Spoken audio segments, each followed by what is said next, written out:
Saya One Krisnata.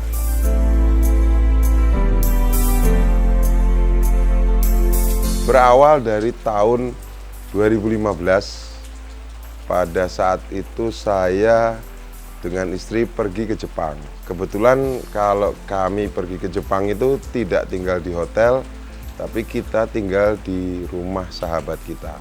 Suatu pagi itu sahabat saya membangunkan saya dan dia mengatakan, "One, ayo temani saya giling beras karena beras di rumah itu habis." Saya sempat kaget karena kami tinggal di daerah Ginza ya, Tokyo. Kok ada gilingan beras? Akhirnya saya hanya menuruti, lalu dia masuk ke gudangnya, dia mengambil sekarung gabah dan dimasukkan ke mobil. Kita pergi kira-kira 5 menit, lalu di pinggir jalan itu ada mesin penggilingan beras menggunakan koin. Nah, ini bagi saya ini adalah hal yang baru dan unik. Ternyata banyak orang Jepang itu di kota-kota besar justru di rumahnya mereka menyimpan gabah, karena dengan gabah mereka bisa menggiling, mencari tempat-tempat penggiling yang sifatnya portable di pinggir jalan hanya dengan menggunakan koin. Berangkat dari situ lalu saya berpikir, kenapa tidak petani kita mempunyai mesin-mesin penggilingan mini yang bisa membantu mereka, setidaknya bisa menjadikan mereka seperti petani di Jepang, Korea, atau Taiwan. Karena kalau di Korea, Taiwan, dan Jepang, mereka itu disebut petani beras. Sementara di Indonesia ini adalah petani padi. Karena petani kita menjual padi, tidak menjual beras. Umumnya padi ditebas oleh para tengkulak. Akhirnya yang menikmati value added, nilai tambah yang besar, itu justru para tengkulak. Berangkat dari situ saya berpikir, ayo kita berdayakan petani kita, jadikan mereka petani beras. Intinya seperti itu.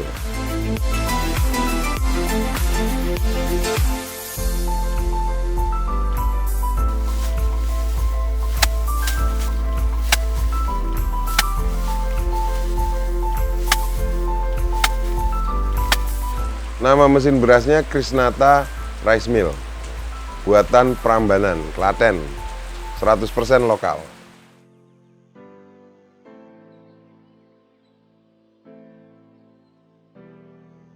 Itu memerlukan kita waktu kurang lebih 3 tahun ya untuk dapat memproduksi mesin beras dengan spek yang mirip Jepang, karena ini teknologinya baru dan mesin ini tuh jumlah broken rice-nya itu nggak lebih dari 20%. Artinya sesuai peraturan pemerintah, beras premium itu kira-kira pecahnya maksimum 15-18%.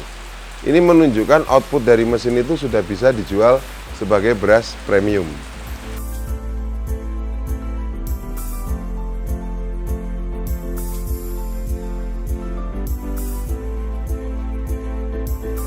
Wah, tiap hari selalu ada kegagalan ya, karena bagaimanapun memproduksi sesuatu yang baru dengan teknologi yang berbeda itu tidaklah mudah.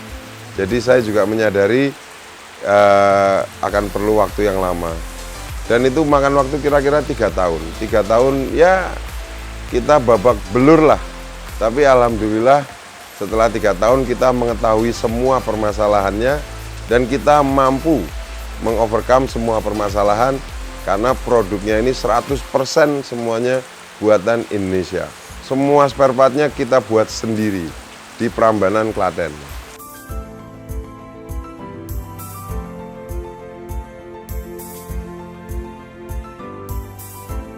Sekarang ada beberapa petani di Semarang, Boyolali, Tangerang, lalu Bali. Bali udah cukup banyak, justru mayoritas penggunanya adalah petani Bali. Lalu ini rencana awal tahun ada negosiasi dengan petani dari Banyuwangi dan Nusa Tenggara Barat. Jadi mudah-mudahan ini dalam waktu dekat bisa menyebar ke seluruh Indonesia.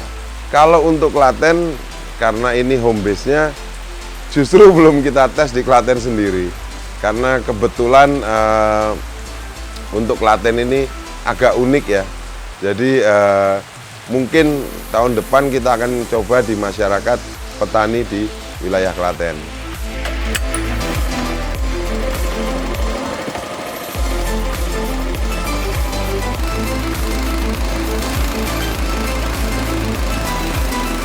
Petani rata-rata itu memiliki kurang lebih 2.500 meter persegi lahan sawah.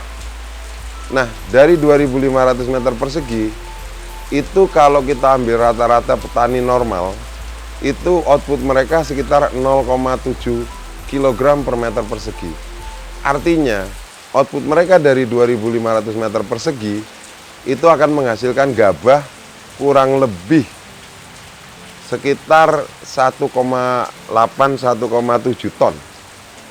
Nah, umumnya lahan sawah seluas itu pada saat panen dibeli dengan kisaran 4 juta sampai 5 juta. Kalau mereka dibeli 4 sampai 5 juta, kalau beruntung mereka dibeli sampai 5 juta. Padahal dari 1,7 ton gabah, kalau kita kalikan di 65%, artinya kurang lebih sekitar 1,2 ton plus. Itu bisa menjadi beras. Nah, pada saat dia menjadi beras, itu harganya dengan harga beras umum 10.000, itu nilainya sudah 12 juta. Jadi kalau kita lihat, pada saat petani menjual pohon, itu hanya mempunyai income maksimum 5 juta, padahal biaya mereka untuk menggarap 2.500 meter persegi itu habis sekitar 2 juta. Jadi bila dibeli 4 juta, keuntungan mereka hanyalah sekitar 2 juta selama kerja 3,5 bulan di bawah terik matahari. Padahal kalau itu jadi beras, minimum mereka bisa mendapatkan nilai di angka 11 juta. Kalau hasil dalam konteks permesinan ya, bisa mencapai hasil optimal dan baik, itu memerlukan pengulangan-pengulangan, percobaan-percobaan. Makanya ya di masa-masa awal jujur nggak ada itu kalau manusia manapun bikin mesin langsung hasilnya baik, itu nggak ada.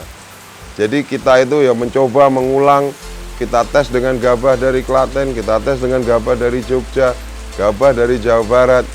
Dari mana-mana kita tes semua gabahnya, baik organik maupun non-organik.